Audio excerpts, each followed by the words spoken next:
Yes, so we are live. Hey, just a second, just a second, just a second. It is setting up the meeting.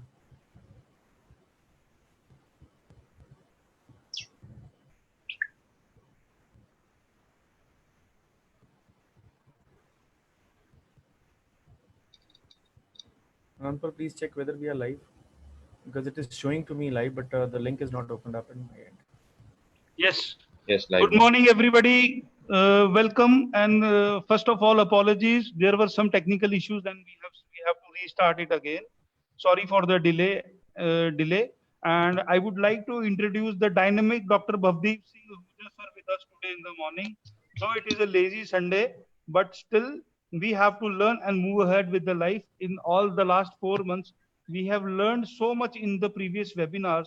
Now it is the time for us to implement it and earn through it.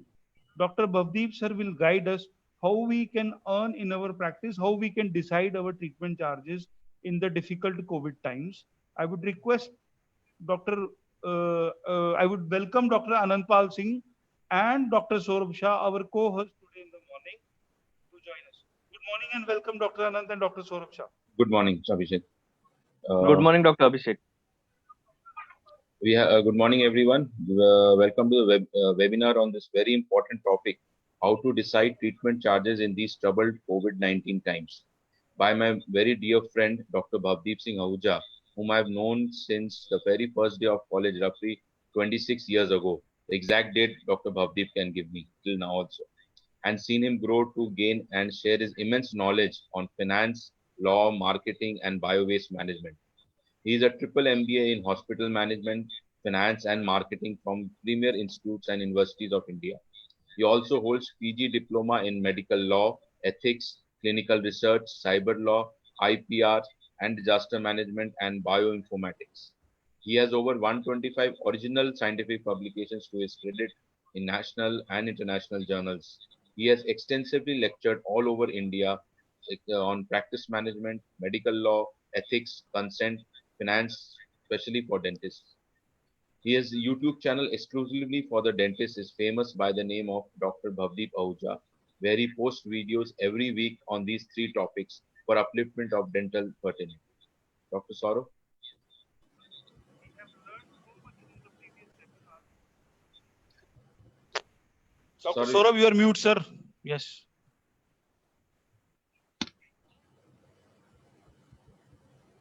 Yes. No, again mute. Yes.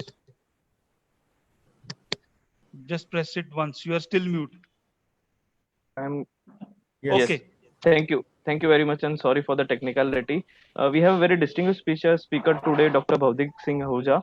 I have been lucky to follow him since his first webinar on WDA, and I have gained immense knowledge on the finances, legality expertise, especially in the COVID duration. So, after learning throughout all the webinars throughout, today's topic is of most importance because how do we implement our knowledge and at the same time do not spoil our balance sheets. Our investments during the COVID times have gone high to take precautions and extra this. So how do we gain our returns on investment is an important point. So I look forward to today's lecture. Dr. Bhavdik Singh, please over to you. Thank you very much. Thank you, Dr. Abhishek, Dr. Anandpal, Dr. Saurabh for a warm introduction. Yes, life comes a full circle. Thankfully, when the lockdown started, my webinar was one of the first ones on 25th of March, the day of Gudi Padwa, I remember. And from there on, WD has never looked bad. Of course, I don't credit myself. It is the team effort of WD as well. I was just the starter of that. So they have been doing these activities before that. So the team of the double A boys, as they call Abhishek and Anand, and the whole team, admin team, has been doing wonderful, society, CSR work without being any corporate themselves. They are doing a wonderful CSR and paying back to the society, and that is a wonderful gesture. So, Dr. Anant, thank you for introducing me. Yes, we met together on 17th October 1994. So it was the first day of our college. So let me start. Yes, we were late by a few because I had shared the presentation on the group rather than the page. I apologize for that. So let me share my screen so that without much ado, we can begin our presentation. So I hope the screen is visible. Is the screen visible? Yes, sir. All okay. Okay. Thank you so much.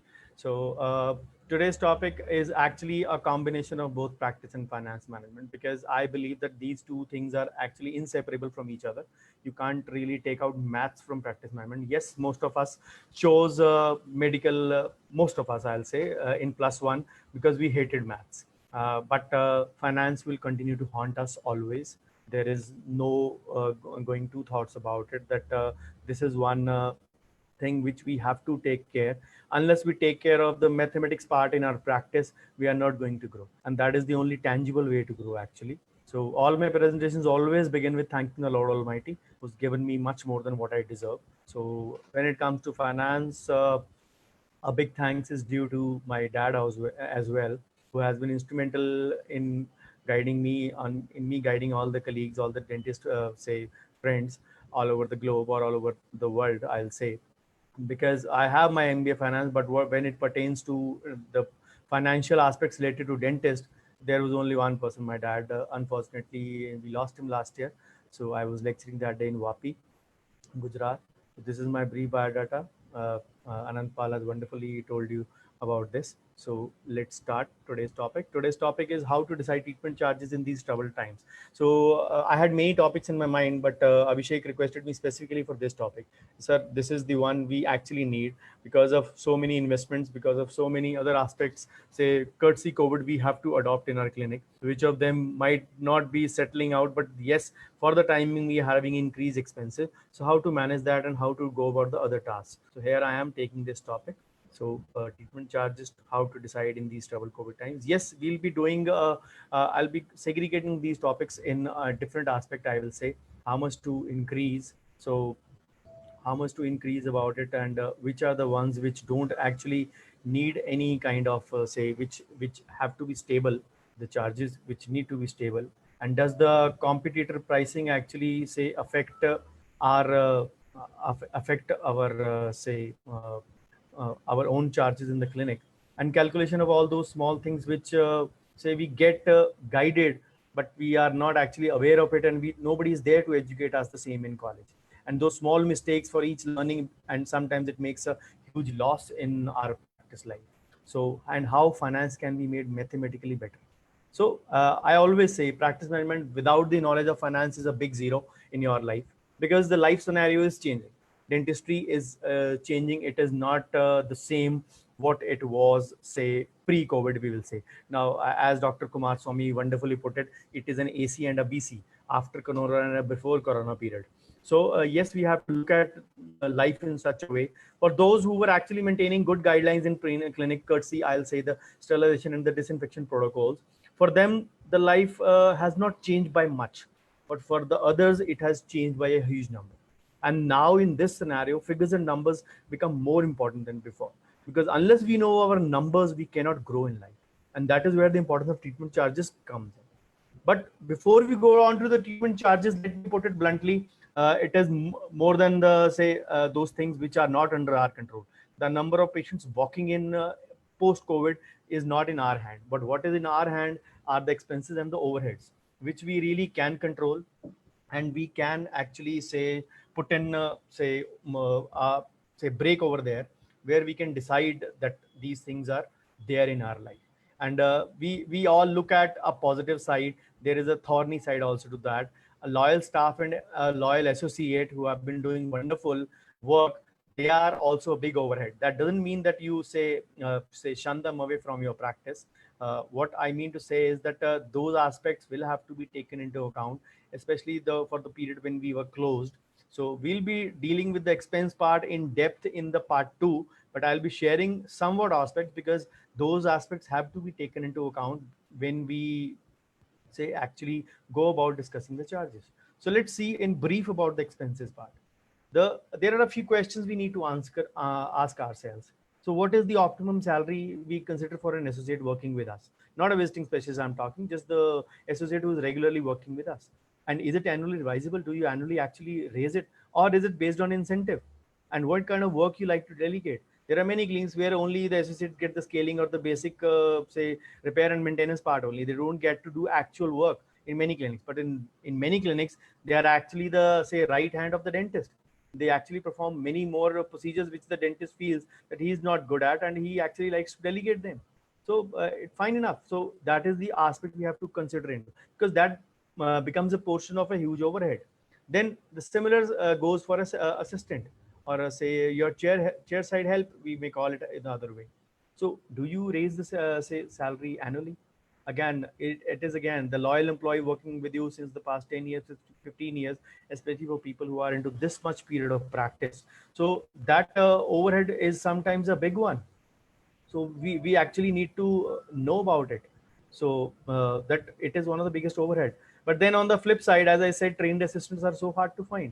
They are big assets, but the overhead part has to be taken up very, say, in a different manner, as we can say. So how to decide on the same in say in these coming times. So this is the aspect we really need to be very aware of when we actually look at the treatment charges aspect. So we'll be seeing more in the coming slides about this. So yes, this is a catch-22 situation. A recent survey done very recently just showed these figures. How much or what kind of investments dentists will undergo. No investment 5%, high wax suction 38, HEPA filters 38%, extraoral 49%, PPE 87, fumigation 63, and the rest other upgrades were negligible or say less than 1%. So that is not out of 100, but the percentage of dentists who opted for that they will be buying this kind of a thing. So yes, all this comes at a cost. We need to know, and all this leads to an increased costing in dentistry in coming times. So when we have an increase in our initial investments, the cost is say bound to go up, especially with the increased expenses. And we have our running expenses already with us. Along combined with these kinds of overhead, we get in a situation where we don't know actually how to deal with it. So the rising cost in the oral healthcare. So Benjamin Franklin once said, a small leak will sink a great ship. Beware of these little expenses. These are the very say expenses which actually are detrimental in causing the problem in our clinic. Open up your drawer of a clinic, open up your refrigerator of the clinic. You'll find so many materials unused since many months. And some of those were bought actually in the hope कि अगर एक patient भी आ जाएगा तो पैसे पूरे हो जाएंगे. That one patient will cover all the damage, and luckily or unluckily, that one patient didn't come. So that is kind of impulsive buying that we have been indulging in, that we have to be very sure that we don't indulge further. So if we look at our material buying pattern, we will decide it actually that we indulge in a FOMO approach, fear of missing out. Somebody put up a great post about endo, and you are not an endo fan, you are a perio guy or you are a prosto guy.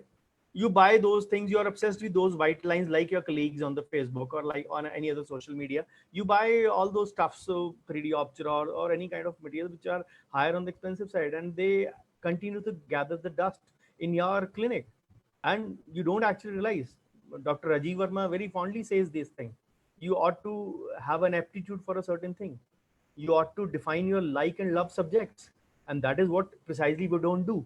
We indulge in this kind of say buying because we feel that everyone is doing so, so we ought to do as well.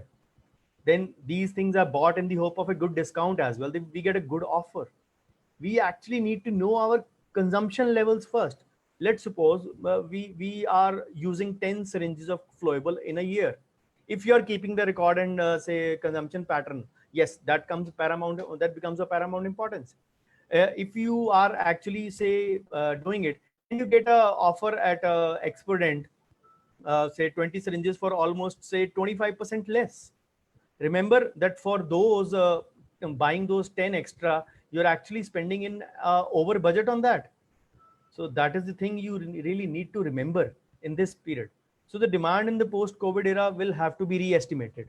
So this is actually one aspect which will come clear, and all those things which we have been say indulging in those scenarios will not be actually needed over there. Now, what will be the final guidelines? Nobody knows, because everybody of us, or say many, I'll say the scientists out of us, are not even clear about what exactly the COVID holds in surprise for all of us. So that is the, I will say, the bad part about it. But yes, many of us have already indulged in this kind of buying.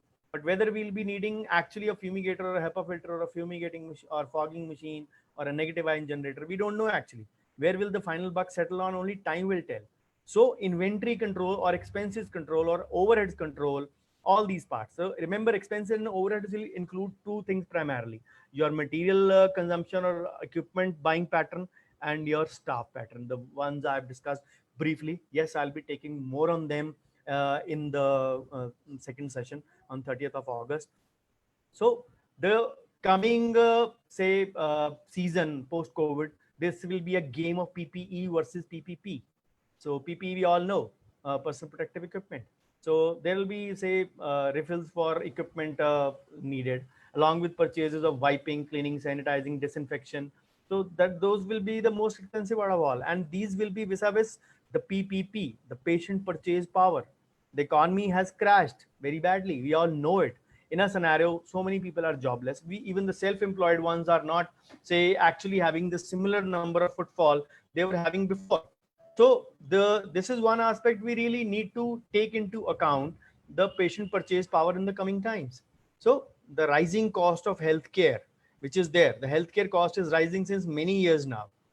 So unless we solve the cost, expense, and revenue jigsaw puzzle, we will not be making a profit in our clinic. We'll be investing and investing, and we don't realize actually that we are drifting into a loss or a red zone. And because of this, these rising costs in healthcare, it is time to actually reboot and reset Clinic for Economics 2.0, as I call it. So the cost obviously comes with an enhanced quality. When you say decrease the cost, you can't give higher quality. So this works in a disproportionate manner. So what are the challenges of costing? Just look at it. Imagine, just assume that you were charging around 1,000 for a restoration or a filling before, and let's believe that you're doing 400 dentistry, and add the cost of two PPEs and your assistant, you and your assistant. Bare minimum cost I'm going to add, let's suppose, and along with the basic things. Doesn't that make the cost of filling go up to rupees 3,000? 1,000 was the original cost, and if we just add our running expenses and other things, so doesn't it make it around 3,000? Would it really be feasible and practical for the patient to pay 3,000 for that restoration, which he was paying 1,000 earlier? But then if the option is about choosing, choosing between your life and choosing a better industry, what will you choose? The choice is automatically dependent upon us. So this is the scenario which we actually have to envisage. There is an inverse care law in medical field. It is actually inverse care law of physics, which this was a pun actually intended by Julian Totter in Hart in 1971. He believes that availability of good medical care varies inversely with the need of the population being served. So this means when medical care is more exposed to market forces and less where so much exposure is reduced. So it is actually a pun on the inverse care law of physics, as I said. So to the extent that healthcare becomes a commodity, and so that it becomes distributed like a champagne. So that is why rich people will get lots of it, and poor people don't get any of it. Yes, the Modi government launched the health card yesterday. So hopefully it is bound to bring in or remove the disparity among the treatment regimens. So because inequality in health is the worst inequality of all. I'd written in an article 2 months back when I wrote an article on the treatment charges part. So I'd written in that I see healthcare assuming good amount of importance in the coming coming decade, in the current decade which has started. Why do I say so? Because since the time immemorial, since say about 2014 or 15, the healthcare was contributed about 0.9% of the GDP, which is not even 1%. And currently also it is less than 2%, 1 point something, 1.4 or 1.7. I'm not aware of the exact figure, but yes, it is less than 2%, which is barely anything. Imagine a country where the defense budget is so much. Of course, courtesy our neighbors, the kind of neighbors we have all around us. So we know that. But these are the things we have to really understand, that these things become paramount importance. The healthcare will due will surely get its due soon in India as well, as I believe so. So when you come to your clinic, the calculation of value is very important, because once you know actually how to manage the cost and how to manage the expenses and business overheads, you will be actually able to control the profit in a way. As I said, we can't control the input, the number of patients walking in post COVID. You might be whatever way you might be convincing people, unless this catastrophe gets fully over, people will surely not be say stepping out of their homes for say most of the elective work. They'll be going in only for the emergency work. So that is where the beauty of this lies. We can't actually control the input, but we can definitely control whatever we are consuming in a way of expenses, in a way of equipment buying. So that is the thing we actually need to really understand. So the four common mistakes children actually, children, I'll say, sorry, dentists don't say actually pay attention to their clinic overhead costs and expenses because of these four common reasons. The common Indian habit of procrastination. I recently co-authored an article on procrastination amongst dentists, authored by Dr. Bhavna. So it is there on the WJSR website. Procrastination amongst the dentists, it is the mother of all evils, I will say. So this is the heading of that title. Then they are just too lazy. Then they don't have the acumen to calculate it, because nobody guides us, nobody teaches us these things. And then simply they are too busy to invest time in such activity. So where do most of us fall in? I will say most of us actually say fall in the fourth category. So we actually don't know what to do about this task. We don't have the acumen to know about those calculations.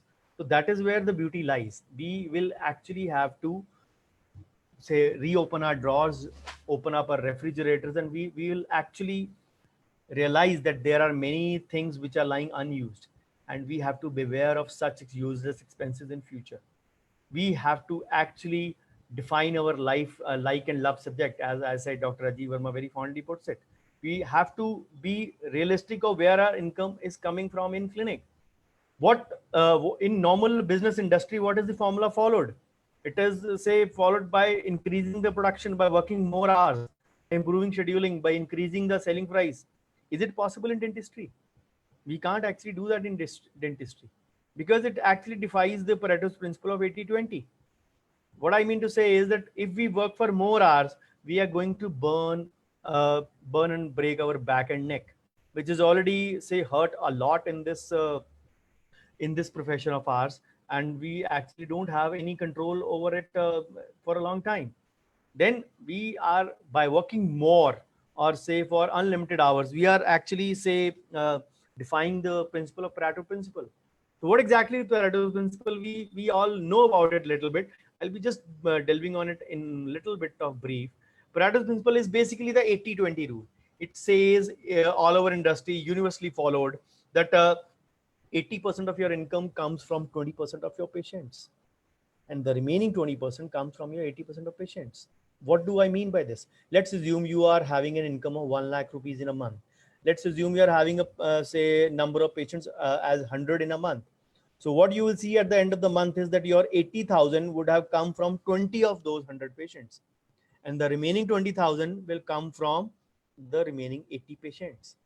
This is the Pareto's principle, and it is universally applicable.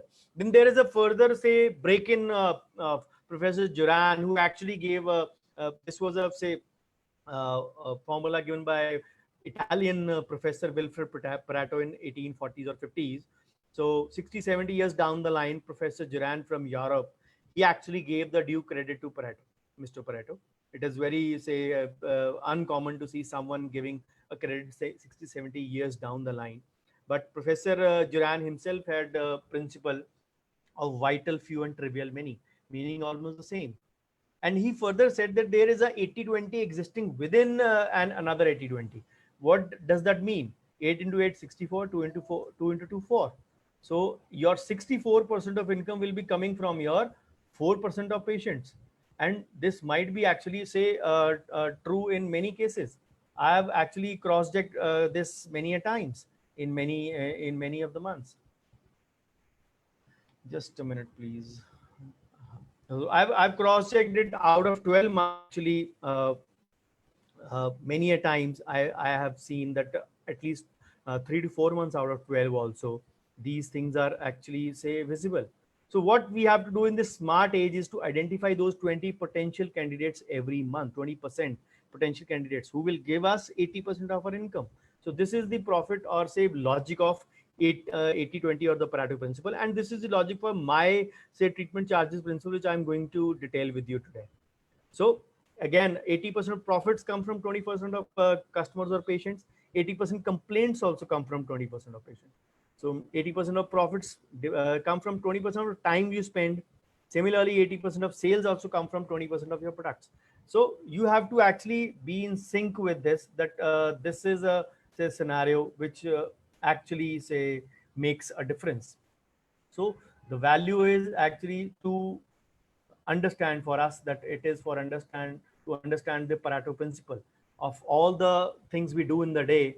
Only 20% things are the ones that matter, that actually matter. So we really need to be in sync with that and be say very aware about the fact that whatever we do, the focus is on the 20% which is going to happen. So those 20% are going to produce 80% of the results. So we have to be very smart in this age and be in sync with the current times. So imagine a scenario when we have actually more footfall, even if we work by the original marketing principle. Let's suppose we promote and say advertise our clinic in sync with the DCI norms, of course. What will we have actually? We'll have more patients stepping in. Let's presume for a moment the marketing plan goes perfect and we are actually having more footfall. What do actually we have? We have more patients. What would that mean? We'll allocate and spend less time with each patient, and we'll actually say sacrifice or say rather over say undo those many of the options which will be available, and we will not be presenting them with the complete treatment plan. We might be skipping certain exceptions. Of course, ethically also that is on the wrong side, but otherwise also we need to actually, or if we do it also, we'll be say over rushing the treatment plan with the say rushed digest, information digest, I will say. So this is the thing we actually need to understand, that unless we say overwhelm the patient, say we give the patient the time to digest, we will not have conversion. The what we check in our clinic is not important. What gets converted in our clinic is what matters. Nobody will have 100% conversion rate. A perfect conversion ratio is considered to be 72 out of 100, 7.2 out of 10. So anyone having 6 to 7 conversions out of 10 or 60 to 70 is doing decent enough. But somebody having less than 4 or 40 out of 100 is doing bad. So we have to actually understand that the number does not matter. The quality matters. That is why I said focus at the 20%. Learn to understand, learn to say, understand the psyche of the patient, learn to talk with the patient, understand the patient's basic needs and wants. Because unless you do it, you are not able to, you will not be able to actually say, go about the task of your primary task of satisfying your patient. So as I speak that, one of my videos on satisfaction will go live today on YouTube, as Dr. Anandpal also told you about my YouTube channel. So do watch that video also on YouTube. There are many other videos on medical, legal, and finance and practice management on my channel. So what we do via that is we try to do more patients in less time. That is actually used as the rollerblading method of dentistry. This method is actually sometimes also used in the inline skating, which is actually used to burn more calories. But then that comes with the side effect that you put in more and you can have a nasty fall and you can break a ligament and be say bedridden for 6 months. So temporarily it can result in higher production. In the rollerblading method, we can temporarily have say more burning of calories. And similarly, if we have the same method applied in dentistry, what are the say side effects? High overheads, fatigue, poor health, and say lack of balance between a personal and a professional life, and leading to unhappiness and dissatisfaction. So this is the time to actually understand today's numbers. People, I go to many places in India, and people actually fondly tell me, sir, we have a OPD of 35, we have a OPD of 40, we have a OPD of 50. Does a dentist need those kind of numbers? No. If you are treating and working for say 7 to 8 to 9 hours, You can't treat more than actually 8 to 9. Yes, there will be an odd consultation, there will be an odd say denture patient, there will be an odd say complaint patient, there will be odd say dressing, there will be odd reopinion. So those kind of will also fall in. But if you have to treat well, you can't treat more than actually 8 or 9. Otherwise, you'll again, as I said, you will burn or break your back and neck. So the charging part, how to charge. The topic today was how to charge. So this all base was for that part only. So this actually needs to be understood from, again, going back to the Pareto principle. This is why I just gave you a very brief introduction about that. So we first need to analyze where does our 80% income come from. As I said, for that, again, the benchmark is your record keeping only. You need to know what are those out of, let's suppose we assumed a scenario wherein you are having 1 lakh income and 100 patients a month, and your 20 patients contributing you are 80,000 rupees or 80% of income. So you really need to understand which are the services which are the most selling ones. Why do I say so? Breaking that up will lead to actually arrive at that conclusion that these are the selling services. Let's suppose you analyze and you come up with a crown and bridge, and your root canal falls in, let's say, less than 5% or in that 20% category, which is not contributing. So why did you invest on the root canal, say, armamentarium last year? That will be the question you have to answer actually. So this is the beauty of this, that you realize that these are your selling points and you invest accordingly that. Devoid of, say, any FOMO approach or Facebook say approach, I will say fear of missing out. So this approach actually tells you to walk like a horse with the, say, bands on the side, where you actually realize that those services which are not falling in our 80% category, they'll be surely a lot in number. But those 20% services which are giving you 80% revenue will surely be, say, lesser in number. So why I say so? You can be a periodontist in profession, but your primary earning may be coming from crown and bridge. So the start thus has to be from the minute aspects. Go back to your record keeping. That is the only way you can actually learn and, say, realize that your say income sources are from where. So go back to record keeping, check yearly figures of cost. So now add your new costs in that. I've taken a scenario where I have actually arrived at a figure with my calculations, whatever I'm going to. Of course, as I said, the full buck is not settled yet on what to buy, what not to buy. So I've just presumed on the higher side of 25%. Let's presume we were having expenses of rupees 100. Now they will be increasing by 25%. At this juncture, I want to tell you finance point of view.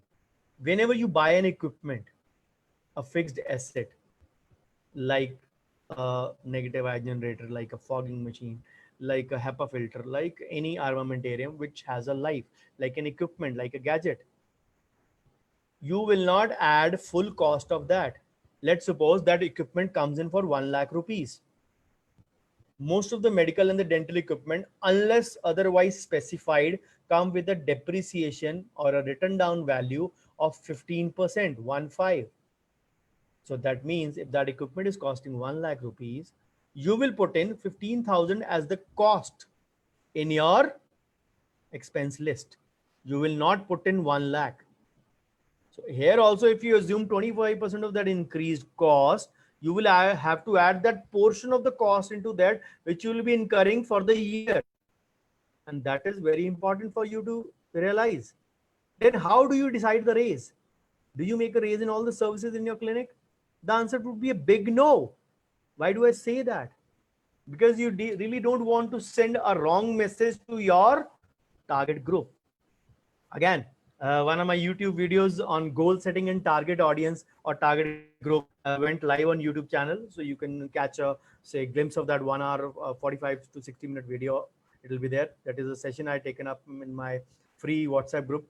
Like the, say, WDA guys, even I am trying to give back to my society, running WhatsApp groups since past 3.5 years, where I, say, occasionally, say, take classes on various subjects of, again, practice management, MLE and finance.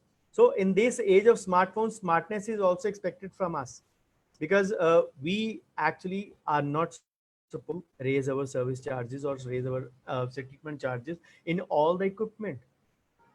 The one service which you are not doing at all, let's suppose your denture you're doing once every 3 months, and in the year you have done about 4 dentures, and that falls in the those say 20% say revenue generating services which are handful in number in 80% of the services. Means those services which are huge in the list, but they are generating only 20% of the revenue. That is what the beauty is. So why do you need to increase charges or for those things which are you doing less only? Because in any ways, if you're doing 4 dentures, even if you increase by say one, you'll be actually earning only 25% out of it, which is just a portion of that. Overall contribution will be less than say 2 to 3% in the say in the long term. So that is for you to realize that you don't need to actually. People do actually the reverse. जो चीज बिकती है उसको कम बढ़ाते हैं. They keep on sticking to that same charge for so long time that they actually fail to realize that this is the patient is there because you do that work well. You are offering that service well. Patient is not sticking to you for price. Patient comes and sees your clinic decorum, your way of working, your way of conveying the services, your way of say your staff, your handling of the patient, your internal marketing takes over once you are in this clinic.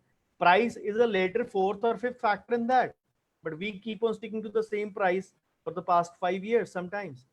So a simple formula would I advise for treatment charges is to increase 25 to 30% in the 80% contribution category services. Means those 20% of services which are giving us 80% revenue, and those services which are giving 20% revenue, those we increase by 10 to 15%. That is the say average figure I have taken up considering our expenses.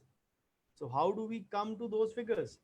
Because if you raise your services by 25 to 30, it sends across a wrong message to your target audience. The ones you're treating, that the doctor has gone expensive, is gone expensive in all. So your focus is not to lose out on immediate patient post-COVID. You have to send across a right message that the services which you are actually, which you know are selling the most have to be increased, because thereby the number of volume can be justified. So let's just have a look. If you plan to increase via Pareto principle, those 80% of services which fall, of course, those they are 80% of revenue generating services which fall in the 20% category. If they are increased by 25 to 30%, average I've taken 27.5 of 25 to 30. The percentage contributing to the output is 22%. 27.5% of say of 80, not of 100. So the corresponding result would be 22%. And similarly, if we do the same 10 to 15 for our services for 12.5 is the average figure for that. In those big list of services, those 80% services, huge list, which are contributing only 20% to our revenue, which each clinic will have to identify. Let's suppose my clinic is having maximum revenue from endo and crown and bridge. Those are the 20% services or the two services which are giving me 80% of revenue every month. My other services like perio, scalings, other prosto work, or any other pedo work, or any even oral surgery add to that, those fall in the 20% category. So I'll increase those services just by 10 to 15%. If I take their contribution to the output, that will be 12.5 of 20 will be 2.5. So this is the way you actually add up the revenue. How much is your total contribution to the revenue? 22% we got from the last figure and 2.5 from the above. The total increase, if we get it, will be 24.5%. So which means actual 25% increase in revenue. Remember, our charges were also expenses were also on the higher side by 25% we have presumed. So let me give you a few practical scenarios. Then these will be the scenarios which will be there, say without increasing of the charges, but post COVID. So this is the first of the scenarios which we actually come across is when we say we assume that we are having 1 lakh income. I'll be assuming 1 lakh income, And we presume usually expenses in the 50%. Going by the presumptive system also, our expenses are presumed in the range of 50%. Somebody can have 40, somebody can have 60, 55, 50, whatever, but average is presumed at 50. I have presumed 50 in this example throughout. So expenses and overheads will be 50,000. So my carry home will be 50% as well, 50,000. 1 lakh minus 50,000. This is my actual, say, carry home income. So imagine our, say, as I said, expenses will increase by 25%. So 25% of that 50,000, what we presumed in the past slide as expenses. So this figure will remain constant. We have to actually be very, say, sure of it, what I am sharing right now. So if you assume that you add 25% to this 50, your expenses become 62,500, 25% of this 50,000. So if you don't increase the charges, your carry home will come down to 1 lakh minus 62, 37,500. It will be a down of 25%. This is the scenario. You are getting the immediate revenue post COVID, which is actually highly unlikely to happen. We all have started almost by June or July. Now this is the third month. We are doing our limited bit of dentistry in these past 3 months after being almost fully closed for, say, May and June, April and May, and some portion of March as well. Some of us started in May end also, but most of us started in June, July, and August, 2.5 months into this. So we all know what are the figures we are generating. So this is the thing we actually have to realize, that if we have increased expenses and if we don't increase our charges, our expenses will go down by 25%. Now imagine a different scenario. Your rent falls by 25%. जितना आप collect कर रहे थे, let's suppose we have presumed that figure at 1 lakh, 25% fall, which is a very highly likely possibility. So the revenue falls by 1 lakh to 75,000. I have presumed the expenses in this range only, 50% of the same. So let's just imagine a scenario that the clinic overheads are in 50%. So 50% of that 75 would be 37,500. So if you add a 25% increase, which is going to happen, let's see, it comes out to 9375. I've just rounded it off to 9500 for the ease of calculation. So if we add to our expenses, our total expenses will become 47. So the carry home would be 75 because it has actually decreased. 75 minus 47, the figure is 28,000. Imagine agar income 25% अपनी गिरती है, with our increased expenses, if we don't increase, our carry home will reduce by 44%. काम 50,000 लेके जा रहे थे, now we will take home 28%. Give me the third scenario. Quite a possibility that the income falls by 33%. First imagine full, then we imagine 25%. Now this is 33%. So the income falls at again 1 lakh to 67,000. Expenses again assumed in the range of 50%, 33,500. So adding the enhanced expenses to this list, so rounded off 8375 to 8500, total expenses become 42,000. So if you decrease, what is your carry home? Your carry home will be 25,000. So for 33% fall in income, your carry home reduces by 50%. So scenario 4, which is again not a remote possibility, your income falls by 50%. And actually this is the thing which is happening to most of us. We are down by almost 50% in today's scenario. Let's suppose our total collection, which used to be 1 lakh, is now down to 50,000. Add and your expenses again presumed at 50%. Of course, the fixed and the variable cost will ensure that the fall is not exactly 50%. We will have more than this expenses that I'll be dealing up in the end part of this presentation. What I have presumed and where does the catch lie? So you add your increased expenses or enhance your added to those lists. Again, that will be 6250, rounded off to 6500, and your total expense becomes 31,500. So your carry home will be 18,500. What used to be a total carry home is your monthly income presently. So naturally, for every 50% fall in income, which currently most of us are facing, your carry home will reduce by 63%. You will just carry home 37%, just 18,000. कहाँ आप 50,000 घर लेके जा रहे थे, अब आप 18,000 घर लेके जा रहे हो. This is the actual scenario after paying back all the salaries, and this is the thing we actually don't realize. So what is the solution? This was a scenario where I gave you the assumption that 25% of the charges applied increase, 25% increase in charges of the expenses if we don't increase our income. Now we will apply the formula I've given you, and I'll be again telling you, and we see the scenario in those cases. Similar thing. So what is the solution? The coveted formula. The coveted formula for Mr. India. As I said, I am a former big fan of Bollywood as well. If you remember the 1987 Mr. India film by, say, Anil Kapoor and late Shri Devi.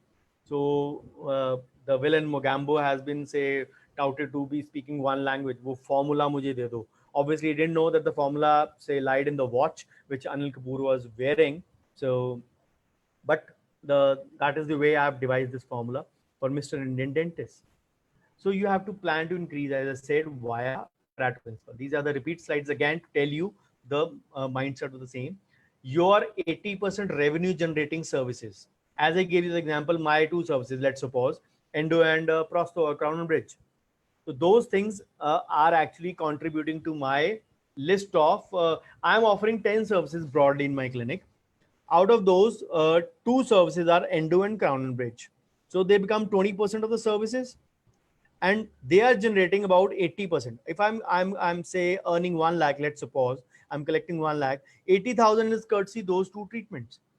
Yes, they are less in number, but they are more paying. So those two treatments or 20% treatments escalated by 25 to 30. Our average I will take at 27.5. So that the contribution to the total raise is 22%. You will ask how this 22 came. 27.5% is from 100. So if we have to calculate from 80%, the contribution will be 22%. You have to imagine that the contribution to that factor is 80 only. You have to take a contribution for 20 for 80, so that comes out to 22. Similarly, for those other 8 services, oral surgery, pedo, perio, whatever, those list of 8 services or 80% of services, they are giving me total combined revenue of 20,000 or 20% of the total revenue from the figure I've assumed. So again, this will vary from clinic to clinic. What I'm giving you just a roadmap. So if you plan to increase those figures by 10 to 15%, so average would be 12.5. So that contribution to raise would be 2.5%. So if you add up, you'll get close to 25, 4.5 or close to 25% increase in revenue. I presumed it at 25% so that you actually say get a figure close to, for the ease of calculation, I presumed that. So now let's apply the formula in the same 4 situations. Same 100%, 25% loss, 33% loss, and 50% loss. If you apply the formula, and of course apply your enhanced charges as well, what will be the difference? Just have a look. Same scenario 5, similar to scenario 1. You are grossing 1 lakh, no fall in income. Again, unlikely possibility in COVID, post-COVID times. But let's say apply that 25% raising charging formula, because this is the contributed percentage. We are not say increasing actually the whole. This is the contributing 22 plus 2.5, 24.5% is included in this. So I've just taken it on. We apply this contributory figure to this whole number. So the revenue becomes close to 1,25,000. But our expenses were 50%, 50% of the original amount, which will be 50,000. Now, those say, and we assume that our expenses will increase as we presumed this scenario 1. 50,000 plus 12,500, 62,500. So what will be your carry home amount? 1,25,000 minus 62,500. The answer would be 62,500. What were you carrying back home? You were carrying back 50,000, we presume. So post-COVID, if you increase charges by say 25 to 30% in your 20% services, which are giving you more revenue, and by 10 to 15% in those services which are not giving you much of revenue, just the 20% of revenue, those 80 category services, even with your enhanced say costing or the expenses, you're carrying home more than 25%. 62,500 you are carrying home. We presume 50,000 as the carry home amount. This is the beauty of this formula. You will, even with your enhanced charges, you will carry home more. Your charges, your enhance will not justify, because you are not blindly increasing the charges, which has a potential to decrease your revenue. You are increasing selectively. This is the way you will actually say carry home more. So scenario 6, a fall of 25%, a highly likely possibility. As I said, we were say carrying home, we were earning 1 lakh. Let's suppose we are earning now 75,000. So the rest of the figures I've taken up similar manner. So let's apply the raise to this 75,000. You will arrive at a figure of 93750. Again, I have rounded it off to 94,000 for the ease of calculation. So overheads will be still in the range of 37,500. Add that 25% increase we presumed in the scenario earlier, rounding off the 9375 amount, and total expenses become 47,000 as they had become in that scenario, but in the earlier scenario. But in that scenario, we had not actually say presumed the raise in services. So what are we carrying home now? We are carrying home 94,000 minus 47. We are carrying home 47,000. So even with a 25% dip in your revenue, you have a carry home dip of only 6%. 50,000 में से सिर्फ आपका 3,000 कम हुआ और 6% कम हुआ. That is the only thing I want to convey. If you increase your charges selectively, so this comes with this benefit, that even with 25% fall in income and with increased charge, say increased expenses, you will still carry home just 6% less, which is not say major amount, but this 25% fall will be a major amount.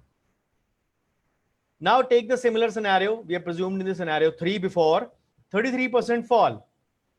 In that scenario, our carry home with a 33% fall, I've missed the calculation part here, but to tell you the end figure, our carry home will reduce just by 16%.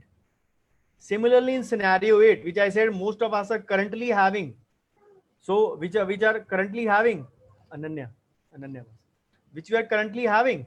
So with a 50% fall in income, our carry home will reduce by only 38%. So almost 1/3, if I may say so. So if you are not, what we were carrying back home earlier with a 50% fall, if you go back to those slides, you were carrying home 37%, a fall of 63. Now it is reverse, a fall of 38, but you're carrying home 62%. So much more. So that is the say bottom line of today.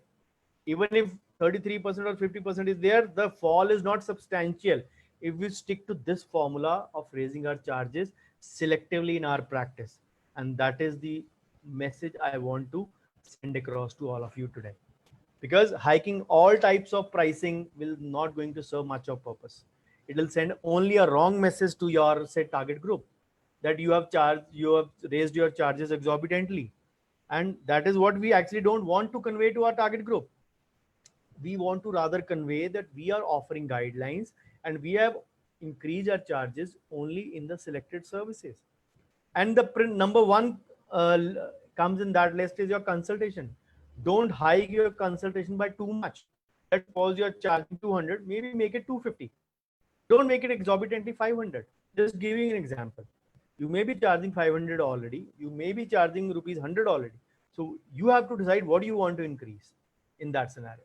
Because in marketing, we commonly use this scenario. If you can't convince them, then confuse them. This is a scenario wherein you are actually hiking only a few of 20% of your services, which may be 2 to 3 in number actually. And you are getting more than desired result. This is actually about knowing your art, knowing your skill, and knowing your business. This is the other part of that. In this scenario, we always call it 80-20 principle is applicable in many other fields also. Whenever it comes to practice management, we always say 80% is still your primary skill, and the 20% is your soft skill or your practice management part. Of course, coupled with other aspects as well, but skill will still remain the temporary. But this is about knowing your art and using smarts in that. You have not at all increased your charges exorbitantly, but you're still getting more than the desired result, or at least the desired result. Now, even if we are having a fall in income, we should need to understand that that fall is not affecting us actually. Why do I say so? Because our needs have only say categorized itself. Our wants are almost gone. We are not going for shopping. We are not going to malls. We are not going to multiplexes. We are not going for vacations. So all those things have considerably reduced. So even if we are having 50% fall in income, the carry home is reducing by 38%, which was actually a portion of our wants only, or the ones we indulge for pleasure. So in today's times, we should be lucky if our needs are justified. Remember, if you don't increase the charges, you are carrying home 63% less. You can't say run your home in 37%. That is for sure. 50,000 का 37% आप डालो, 18,000 के आसपास आएगा, 18,500. You can't run your household in 18,500. That is for you to understand. So the problem for all this is that where does it start from? You actually have to say be very particular about your record keeping, because from there only you can make a segregation or analysis कि आपकी 80% income और 20% income कहाँ से आती है. In any case, the DCI guidelines 2014, the revised guidelines have made it actually mandatory for every dentist to maintain records, and those to be maintained for 3 years. So if you are not following that, you're falling on the wrong side of the law as well. So you are supposed to do that as well. So solution is realistically the other common way is to calculate via the lab bills. For those who don't have the old records, yes, start your record keeping from today if you're not doing it. But for those who are not having it, for smaller clinics especially, for most of the small to middle level clinics, their actual lab work is mostly accountable for their most of their income. Their 60 to 80% of their say income comes from their lab. So for that, they usually have the informal or the kacha lab bills, as we call them. For calculation purpose, they usually actually retain them. So the first catch here is that what are the catches? I have presumed certain things. So the only thing is that you have taken 50% expenses as average, where in reality the expenses can be 30 to 40 or 60 to 70, less or more, depending upon the size of the clinic and the one it is offering. So I have kept 50,000 as the carry home amount, fixed that amount. So I have made the assumptions according to that amount only. So these are the few catches. Then for every percentage fall in income, I have proportionately reduced the expenses or overheads, which actually sometimes does not happen, because there are some charges which are fixed in our clinic, the rental, the salaries, the say consumption patterns of certain fixed materials, which are there, which we have to say invest in, especially the emergency drugs.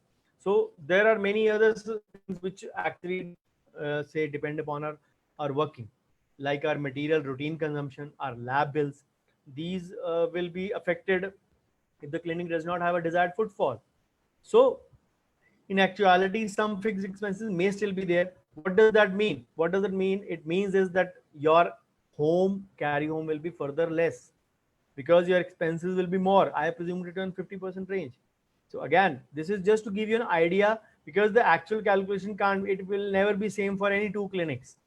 So my aim is just to give you a roadmap for calculation. The only saving grace in this, even in spite of taking the catch, is that I have presumed revenue on the higher side for a small to middle level clinic and expenses at 50% range, which will generally not be affected great deal, even if there is a rise or fall of revenue. So this is I've taken the figures at that level, which are not going to affect that much. So the precautions we have to take is that we do not indulge in FOMO approach anymore, the fear of missing out. This impulsive buying approach will have to be done away. We actually need to say understand our selling points of the clinic and then market ourselves accordingly. All bargain buys also, as I gave you the example of the flowable composite, the consumption of 10 per year. If you're getting it at a long expiry and at a say cost which is there, you can still think of it. But if the expiry is not even say great deal, and accordingly you have to say shell out more money also. Remember, it is not, we only look at the direct cost. There are 16 kind of costs which are there, which are applicable. And cost of storage, cost of pilferage, cost of say deterioration, cost of expiry, all those things also come in that. Those things also have to be taken into account.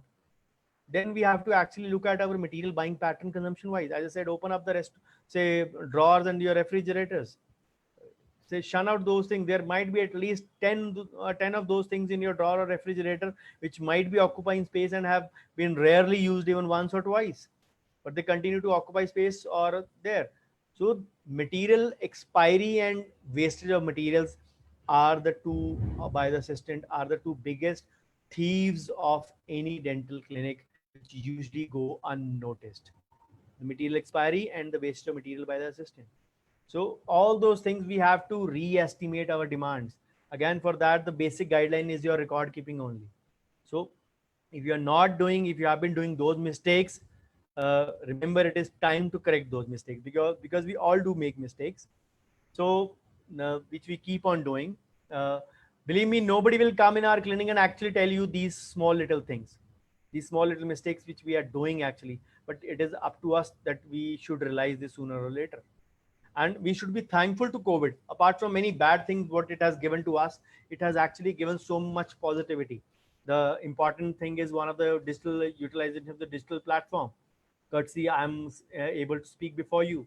Then it has, say, made a pause and a temporary stop to our lives to have a look at it personally and professionally, wherein we can actually analyze where our income is going, where in life we were actually heading for. So we need to realize these small little mistakes and do the demand estimation part in the COVID, say, very carefully. So will there be any newer equipment needs? Fumigator, HEPA filter, fogging machine, where does the buck finally settle on? Only time will tell. But one thing is for sure, inventory control is going to assume more importance in the coming times. As I said, I'll repeat at the cost of repetition, I'll say it again. You can't control the, say, patient coming in or patient paying you in a way. You can't actually have a control over that, but you can actually have a control over what goes out or what is your expense or what is your consumption. So if you apply the Pareto principle, you can actually hope to, say, stay in the race and not lose much. And even if there is a drop in the number of patients, the loss in carry home income won't be much. So I will show you the numbers of costing of overheads and expenses in my next session on 30th August. So remember the Pareto principle. It is the 20% cause and 80% effect. 20% effort gives you 80% of the results. So this is a formula which has been adhered to since the past 150 years. So there is no reason that it is not going to be true for all of us. We actually need to realize the importance of it. We never actually calculate those things in our practice. So unless the above is done, the management of inventory expenses and, say, overheads, along with the treatment charges balancing part, our balance sheet will continue to bleed. It will be in the red continually. So we shall discuss expenses overhead along with managing personal expenses in the next session on Sunday, 30th August. So the treatment charges vis-a-vis the competition part, the last point in today's presentation. So never ever be afraid of competition.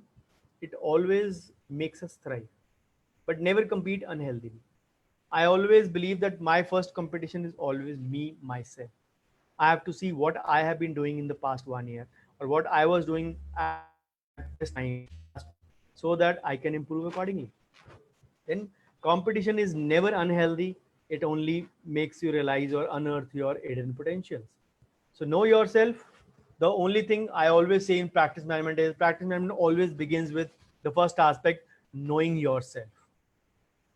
Then have a mission, vision and mission for yourself and your clinic, and create your goals, both long term and short term, where you want to see yourself in the next 5 years, 10 years, 20 years down the line.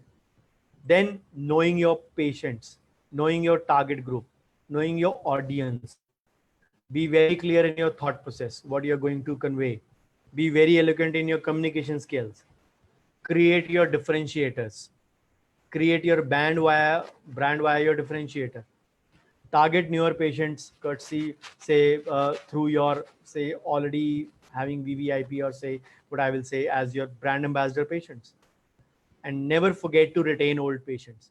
Retention of patients, old patients, is one of the biggest, say reasons for success for any clinic. Then keep innovating. So the carry home plan for today, there will be always someone who will charge less. There will be an original Mona Lisa and there will be a discounted Mona Lisa. So we all make mistakes. Even those who are experienced like me in these matters still make it. It's okay. Well, we are all humans, we are prone to mistake. So don't fret or frown over it. Life is a learning curve. So try not to repeat those mistakes as much as you can. Always make new ones. Never repeat your old mistake. So success is really a relative term. Nobody of us is perfect. Don't even try to be a one. Strive to improve continually each day. Always be a better version of yourself, because you are answerable to only yourself. We all see a lot of memes on dentistry on various Facebook groups. Don't curse or crib your beautiful profession, because we are known to create smiles. If you have not been rich and successful through dentistry, my advice would be very bluntly to say it, please change it. Because successful life is very different from happy life. And that is the carry home message for today. There will be always someone who will do it, who is willing to do it cheaper. But the bitterness of poor quality remains long after the sweetness of low price is forgotten. So thank you so much for your patience. So before I leave for query session, just a few announcements. As Dr. Nanpal also told you in the beginning, so I'm having a YouTube channel for all my say friends and colleagues, all my dentist friends. This channel is only for dentists, not for my patients. If you say forget the channel link, just go to YouTube and search Dr. Bhavdeep Ahuja. Subscribe and hit the bell icon. I keep on posting 1 or 2 videos as I speak at 1 o'clock, and then again at 5 o'clock. There will be 2 videos going online, and they'll be going on till that say coming Friday. Every day 3 videos will be going online. So kindly, there are all kind of videos available on say practice management, medical legal ethics, and say finance, of course, for dentists. So you can subscribe to the channel and get benefited. So this is my link. All my say links are with my name only, Dr. Bhavdeep, without any space, dot or underscore, Dr. Bhavdeep. My website link, my social media presence again with my name only, Dr. Bhavdeep, on Facebook, Insta, and Twitter. So those of you who are interested in reading, I write a column for Idea Times on practice management since January 2017. It is about to complete 4 years. So part 44th was published in the August. All of them are available on my website, Idea Times, drbhavdeep.com/ideatimes.html. All those are KB size files. You can download them and get benefited. Then a finance article series is also there on WJSR. So you can download that as well. The link is there on the screen for all of you. So please do send me your valuable feedback either in the message, or either on the say page where the session is happening, or on the say on my personal number, wherever you can. Bouquets and brickbats both would be welcome in equal measure. So thank you once again, and I stop my share for all the say queries to be taken up.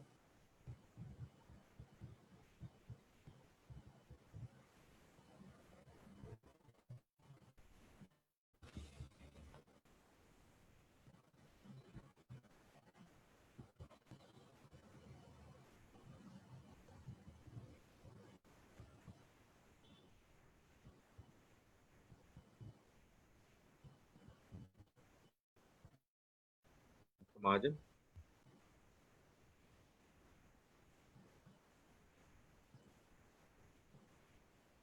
Yes, Dr. Abhishek, I'm done. Let's take up the questions. I've got 2 questions till Mr. Ji. Dr. Mahajan comes back. This one from Dr. Nikhil Sharma.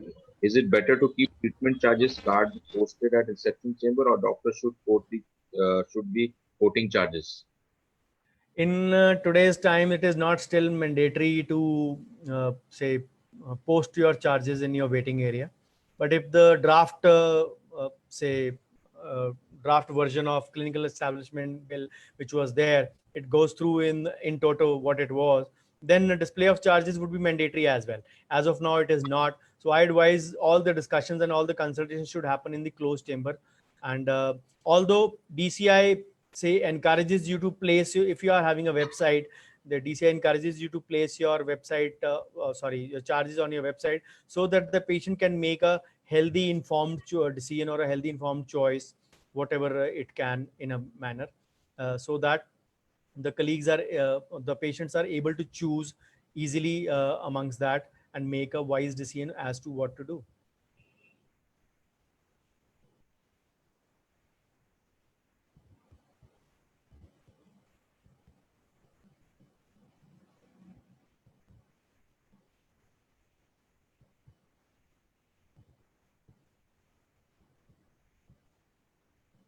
You're muted. How long can these protocols be sustained economically, or will these protocols be permanently indefinitely? Whenever you have actually increased charges, it is always advisable to stick to this kind of a formula. Of course, COVID-19 was a awakening for all of us. We suddenly had a say influx of heavy charges. So whenever we say encounter such a situation in our life further on, nobody would like to see another pandemic in the coming future. But this is the way to actually go about the charges. The percentage can vary. The 25% can vary as per clinic as well. So it depends upon your own data. The bigger clinics might need a 30% increase. The smaller clinics might be needing that 15 to 18% increase. So my idea is just to give you a roadmap for these services, depending upon how much are your increased costs. But for that, you have to go to back to your drawing board or your balance sheet and check what your numbers are and what your current investment is, and multiply and add the same and arrive at a figure that this number is actually at this percentage. As I said, just take the depreciation portion for that equipment. Let's suppose you buy disinfection equipment worth say 10,000 per month today. What will be there? Sorry, let's suppose it is for 1,000 per month. In 1 year, it will be 1,20,000. Let's suppose you have bought 2 gadgets of 1 lakh. Depreciation for that would be 15,000 each. Add that as well, make it 1.5 lakh. So if you are having expenses, let's suppose in the range of 5 lakhs earlier for the year, we are talking about the annual figures. So add that 1.5. 1.5 is what percentage of that? It will be about 33% of that approximately. So correspondingly, you have to make an increase in that manner. So you will know your number, because the basic of the increase would be your existing costs. This formula was just to give you a roadmap for what you have to decide, what you have to do, the way you have the procedures you have to. Again, you will decide what are your 20% services that are giving you 80% revenue. You will decide what your expenses are. You will decide what you invested in and what is increase of that percentage. So accordingly, you fit your own numbers in my formula and you'll get the result. So this is the way you actually go on increasing. Whenever there is a catastrophe, you have to actually go it in a similar manner. It is not advisable to increase in all the services, because it sends out a wrong message to the public that you are actually becoming a very exorbitant dentist in all aspects, especially if the same is not concomitant with your brand formation in the clinic. If you are, say, decor wise that heavily, say, built up, the same message is not taken up very kindly by the many of the patients. Then again, for that you have to realize or understand what is your target group. If it is primarily lower middle class, they will not accept a heavy change very easily. But if that target group is on the higher side, it is from a, say, elite group, they'll only need a premium service. They don't mind about the charges part usually. So this is the thing. All these factors work in concomitant. So that is the reason I gave you the mantra at the end also for competition, and the carry home GAN also for that reason. Thank you so much, sir. There is one more question. Is it better to keep our charges fixed, or should quote according to patient capacity and difficulty of the case? It is always best to diagnose first. You should keep standardized charges for standardized services. But if any case is there which demands extra effort and extra materials from you, the golden rule is to convey the patient beforehand. The best thing is to convey the patient beforehand. Because after the treatment, you tell your charges for root canal, let's suppose 2,000. Let's suppose these are 2,000 rupees. And at the end of the treatment, he said, "Aapki canal curved thi, root curved thi, aap mein extra ek canal nikli, so I'm charging you 2,500 or 3,000." The patient will mind that. That is where the importance of diagnosis comes in. Diagnose first, make a treatment plan, convey to the patient that normal charges are this, because of this reason, I'll be charging you this amount. Accordingly, you can say go about this say task of conveying to the patient, but don't convey it afterwards. That always creates bad blood between you and the patient. Sir, I have seen some clinics displaying their treatment charges in the reception area. Is it a good way of doing practice, or it should not be done? Because obviously, as you told earlier, treatment charges varies from patient to patient, case to case. So keeping a fixed charge is like a rate list. Like, we are not waiters or we are not working in a restaurant. We are service providers. So obviously our treatments. But what is your view on that? There was a first query on that aspect only. I'll detail more on it. So if the draft version of the clinical establishment goes through in toto as it has been proposed, then it would be mandatory for us to place a display list in the waiting area. On the flip side, DCI encourages in its revised guidelines 2014, DCI encourages this, that you should place a say rate list on your website so that the patient can make a healthy informed decision. I personally am not a very strong advocate of this. I always believe that the consultation should happen in the closed chamber of the dentist. And yes, whatever it is, the same has to be conveyed to the patient first and to be told very clearly. But yes, if it varies from case to case, overall, if the cases are standardized, those charges should remain stagnant and should not vary according to the class of the patient. Again, this is my theory. I charge the same from a local patient or an NRI for a similar case of a say similar case. But yes, if the case is complicated, be it a local patient, be it an NRI patient, the charges will vary according to the complexity of the case and not on the economics of the patient. Like in today's world, the competition is enormous. Like for instance, if I store a stone from my clinic, so it will land in approximately 12 clinics. I can guarantee it. And my charges are I am the most in my region. So, but we still face problem, like obviously you discussed earlier also, that you are very costly. How it is very difficult sometimes to convince the patient. Though with passage of time, we have learned to convince the patient, but still on patient's perspective point of view, we are still costly. The only difference lies in creating a differentiator or on the dentist end, and for the patient end, the same is perceived as a value thing. If the patient gets value, the only problem is somebody is paying you 10 rupees, he will expect a value of 10.5 minimum or 11 minimum. But if somebody gets a value of 9.2, 9.5 out of 10, the patient will say, Maza nahi aaya, utna wo acha nahi tha experience.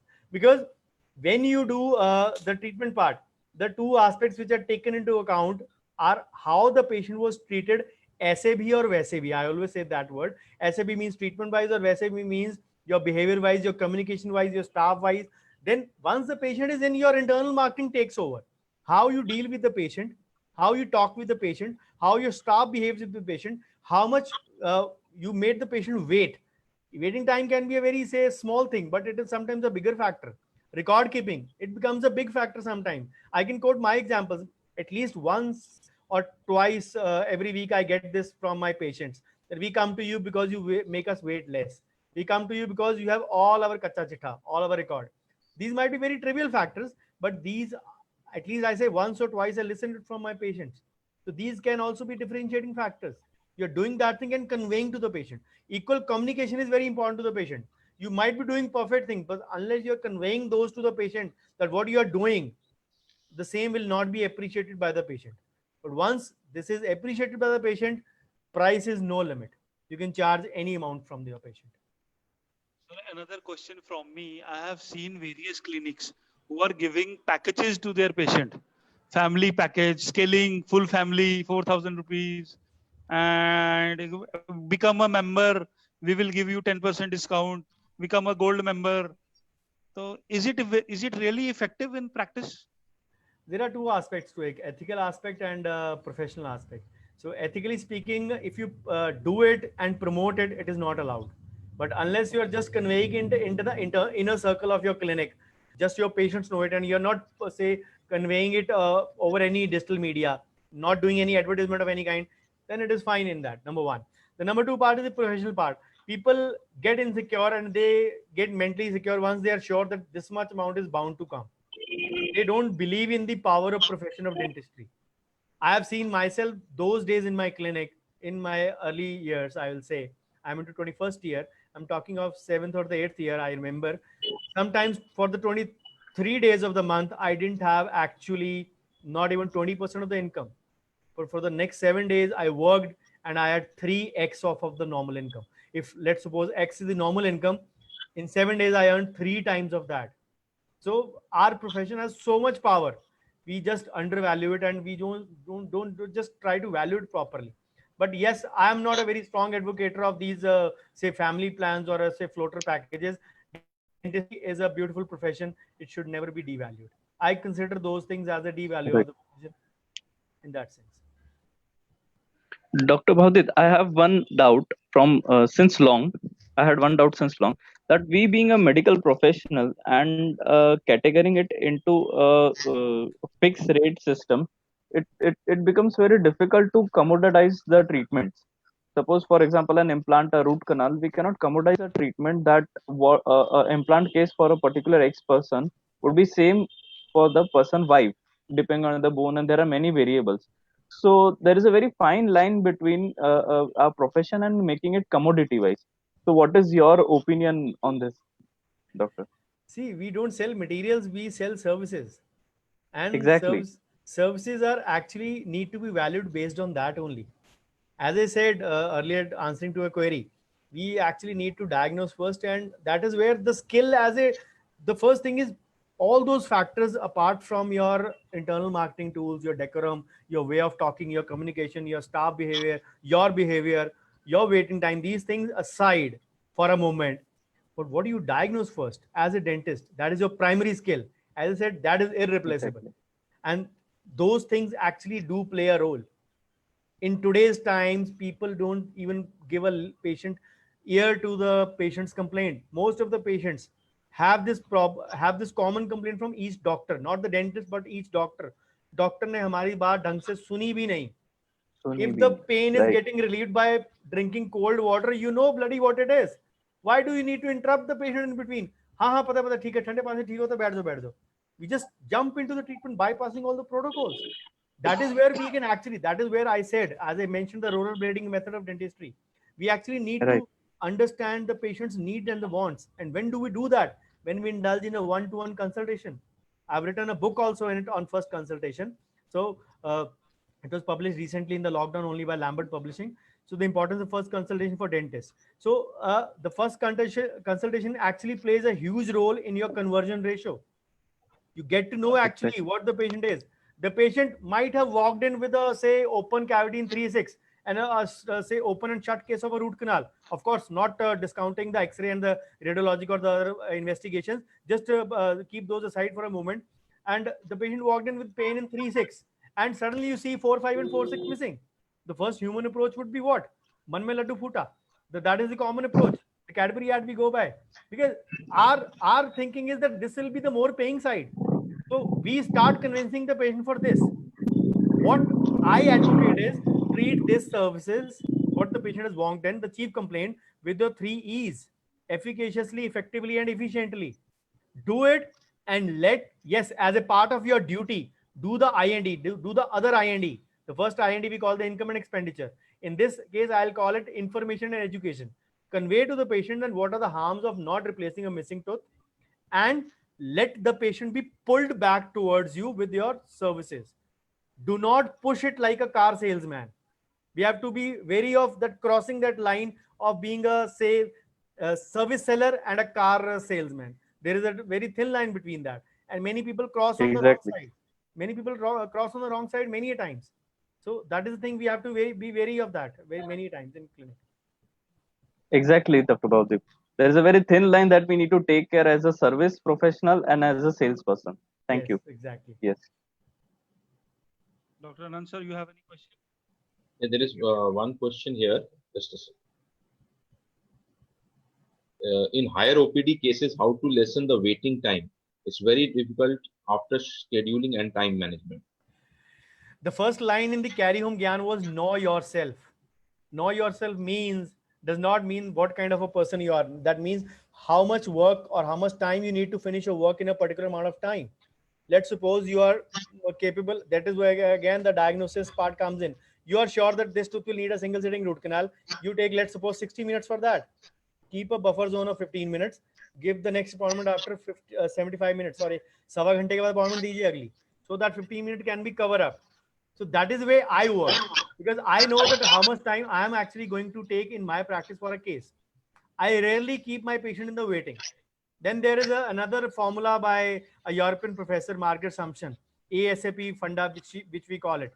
So ASAP funda means you acknowledge the person at the arrival itself, and if you are say running late, so you always inform the patient, because patients believe that there might be actually say there might be you will be say is it the disturbance at my end?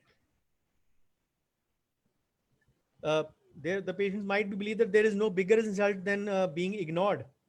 So you always have to be wary of that fact.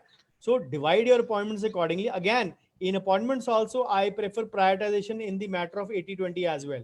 What are my most paying patients? Most paying patients will be treated in my peak time when I am the freshest, and those trivial things like extractions, like other things, will get a time which is not a priority time for me. So I use 80-20 in my appointment system as well. So you don't need to keep the patient waiting. So there is a different scenario that I follow, and this system I've been following since 2007-8 now. I don't keep any of my patients in waiting as such. I have been using practice management softwares and other things, and like you, nobody waits in my practice. But sometimes I face this from my many patients. Doctor साहब आपका काम कम है, आपके यहाँ पे कोई बैठा ही नहीं होता. See, the only thing is people will make it. People still say to me, I have two comments that I receive every month, like the ones I told you I receive every week. Number one, आपके पास कोई आता नहीं है. Number two, number number two was I forgot that point. So these things I keep on listening to the people. What matters at the end of the day is what is in your pocket and what you don't need to be answerable to everyone. So the second comment I usually get it, आपने कितने दिन हुए clinic खोला है? When I tell them it is 21st year of practice, they are shocked. So the maintenance levels again have been pretty decent enough compared to, yes, it is not say again, I've renovated the clinic recently as well, just before the lockdown externally. The internal work is still pending a little bit, but these are the things, take these things as a compliment. So there will be more people appreciating the lack of waiting time than the people who will complain about this aspect. And you really don't need to bother about this part. Yes, Dr. Bhavdi, I too get the same thing that there is a mindset in Indian mentality कि जिसके यहाँ पे ज़्यादा गर्दी वो ज़्यादा अच्छा doctor. That is a very wrong mindset that I think they get it from the physicians who Yes, they just get it need from to the check physician. and get the treatment But done. yes, this is a part of our patient education campaign. Exactly. We keep on educating patients. Whenever I have to give the next appointment, even if the patient comes in without, most of my patients are referral patients and they come after calling only. Even the new patients, most of them, but the ones who walk in and are not without any appointment, I tell them at the first sitting itself that if you come if you come after taking an appointment, you will never be even made to wait more than 5 minutes. That is the way I convey it. So if you want to keep on waiting, you can come at any given point of time, and I'm not sure whether you'll be treated at that time as well or not. But yes, in COVID times, if somebody says, how is the OPD? I say, yes, it is on the lower side. I have no say qualms in admitting that. But in routine days, Right. I have a OPD of 12 to 13, 12 to 15 per day. And that is more than decent. And as I said, that includes my 6 to 7 or 8 of treatable patients and the rest consultations and complaints and all those aspects. So making it a 12 to 15. But then I don't need to be answerable. Once I start conveying this mindset to all my patients, that if you take a prior appointment, you will not have to wait. That thing is automatically conveyed to them. And I do this even to my repeat patients as well. आज आप time पे आ गए, इसीलिए आपको wait नहीं करना पड़ा. Next time you do the same, you will land up in the same situation. So the mindset is clear that this doctor doesn't let me wait. As I told you, the 2 points I listen to every week. One, we come from so far, you don't make us wait, and the second, record keeping, because the record keeping part is again conveyed to the patient, and again those things are that the whole entry is there with me, and the patient wants, we give the record as well to the patient. So again, that is a patient right as well. The patient can demand the records anytime, but as per the DSEC say regulations also. But these are the things you actually want to convey. इससे पहले कि patient बोले, आप बोल दो उसको. Start conveying in an educative way. आज आप टाइम पे आ गए, इसलिए आपको वेट नहीं करना पड़ा, अगली बार भी ऐसे करना, because we work on appointment system only. And believe me, I am doing this since 2007 or 8, and this has been real game changer for me. Sir, I have one last question. Sure. What is the future of dental insurance in India? I am sure if we get that in India, it is going to drastically affect all our financial aspects. Do you see dental insurance in India in coming years? See, I've written, as I say, detailed in my presentation about two aspects. The number one part, that healthcare getting its due precedence in the coming times, and even becoming a motive for, say, election campaign, as I say, dare I say that, in India. And the second aspect in that article I written about the article in the insurance part, the one you're mentioning.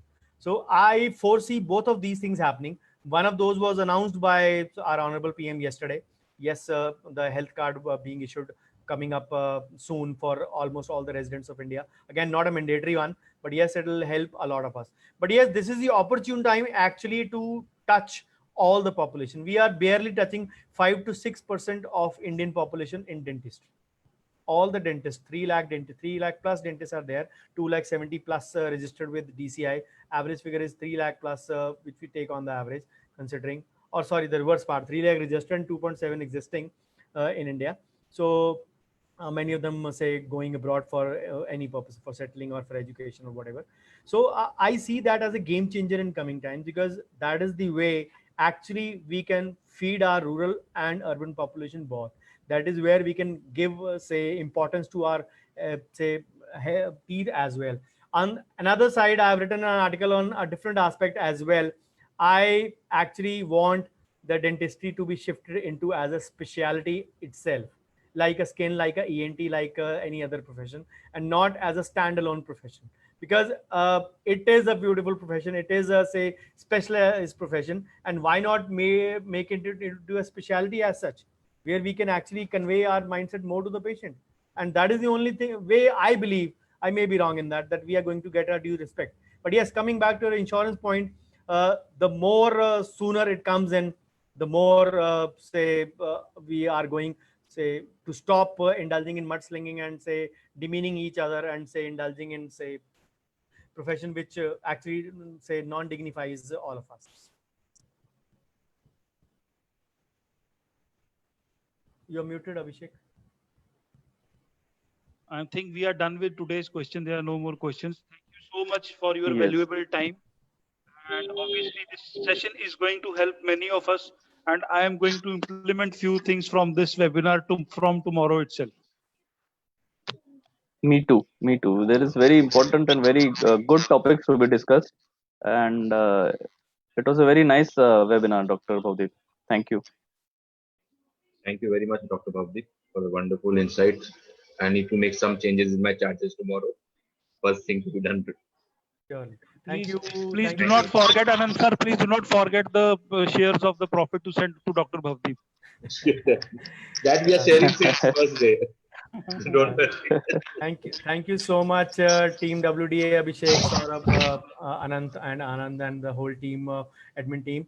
Looking forward to the part 2 with all you guys on, say, my YouTube channel on 30th of August. And do subscribe to my Yes. YouTube channel, and do watch in all the videos.